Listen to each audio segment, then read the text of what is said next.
Back to back ಸೋಲುಗಳಿಂದ ಕಂಗೆಟ್ಟಿರುವ team India ಗೆಲುವಿನ ಟ್ರ್ಯಾಕ್ಗೆ ಮರಳುವುದಕ್ಕೆ ರೆಡಿಯಾಗಿದೆ. ಹೌದು, ಇಂಗ್ಲೆಂಡ್ ಪ್ರವಾಸದಲ್ಲಿರುವಂತಹ ಭಾರತ ತಂಡ ಇಂಗ್ಲೆಂಡ್ ವಿರುದ್ಧ ಆಡಿದಂತಹ 4 ಟಿ20 ಪಂದ್ಯಗಳಲ್ಲೂ ಕೂಡ ಹೀನಾಯ ಸೋಲು ಕಂಡಿದೆ.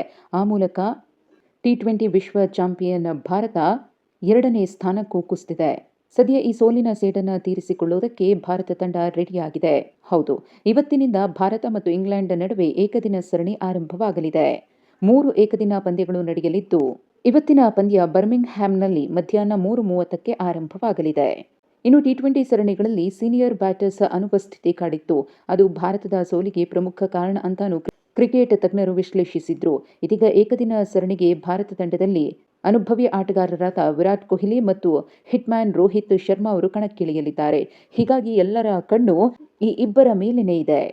ಇನ್ನು ಶುಭ್ಮನ್ ಗಿಲ್ ಕೂಡ ಮತ್ತೆ ತಂಡಕ್ಕೆ ಮರಳಿದ್ದಾರೆ. ಟಿ20 ತಂಡದಲ್ಲಿ ಅವರು ಸ್ಥಾನವನ್ನ ಪಡೆಯುವಲ್ಲಿ ವಿಫಲರಾಗಿದ್ರು. ಇದೀಗ ಇಂಗ್ಲೆಂಡ್ ವಿರುದ್ಧದ ಏಕದಿನ ಸರಣಿಯಲ್ಲಿ ಅಬ್ಬರದ ಆಟವನ್ನ ಆಡುವುದಕ್ಕೆ ಪ್ರಮುಖ ಬ್ಯಾಟರ್ಸ್ ರೆಡಿಯಾಗಿದ್ದಾರೆ.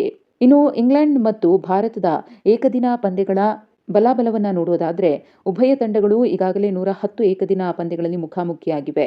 ಭಾರತ 61 ಪಂದ್ಯಗಳಲ್ಲಿ ಗೆದ್ದಿದ್ದು, ಇಂಗ್ಲೆಂಡ್ 44 ಪಂದ್ಯಗಳನ್ನು ಗೆದ್ದಿದೆ. ಐರ್ಲೆಂಡ್ ಮತ್ತು ಇಂಗ್ಲೆಂಡ್ ವಿರುದ್ಧದ ಟಿ20 ಸರಣಿಗಳಲ್ಲಿ ಬ್ಯಾಟಿಂಗ್ ಮತ್ತು ಬೌಲಿಂಗ್ನಲ್ಲಿ ಹೀನಾಯ ಕಳಪೆ ಪ್ರದರ್ಶನವನ್ನ ತೋರಿದ್ದ ಟೀಂ ಇಂಡಿಯಾ ಏಕದಿನ ಸರಣಿಯಲ್ಲಿ ಸ್ಥಿರ ಪ್ರದರ್ಶನವನ್ನ ನೀಡಿ ಸರಣಿ ಗೆಲ್ಲುವ ಉತ್ಸಾಹದಲ್ಲಿದೆ.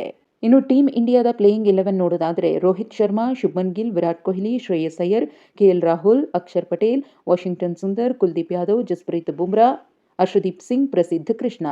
ಇನ್ನು ಮತ್ತೊಂದು ಕಡೆ ಇಂಗ್ಲೆಂಡ್ ತಂಡ ಟಿ20 ಸರಣಿಯನ್ನು ತನ್ನ ತೆಕ್ಕೆಗೆ ಹಾಕಿಕೊಳ್ಳುವ ಮೂಲಕ ತಾನೆಷ್ಟು ಬಲಿಷ್ಠ ಅನ್ನುವುದನ್ನು ಪ್ರೂವ್ ಮಾಡಿದೆ. ಇನ್ನು ಏಕದಿನ ಸರಣಿಯಲ್ಲೂ ಕೂಡ ಭಾರತದ ವಿರುದ್ಧ ಮೇಲುಗೈ ಸಾಧಿಸುವ ಲೆಕ್ಕಾಚಾರದಲ್ಲಿದ್ದು, ಇಂಗ್ಲೆಂಡ್ನ ಪ್ಲೇಯಿಂಗ್ 11 ನೋಡೋದಾದ್ರೆ, Ben Duckett, Will Jacks, Joe Root, Harry Brook, Jos Buttler, Jacob Bethell, Sam Curran, Joe ಶುಟಂಗ್, Jofra Archer, Adil Rashid, Gus Atkinson,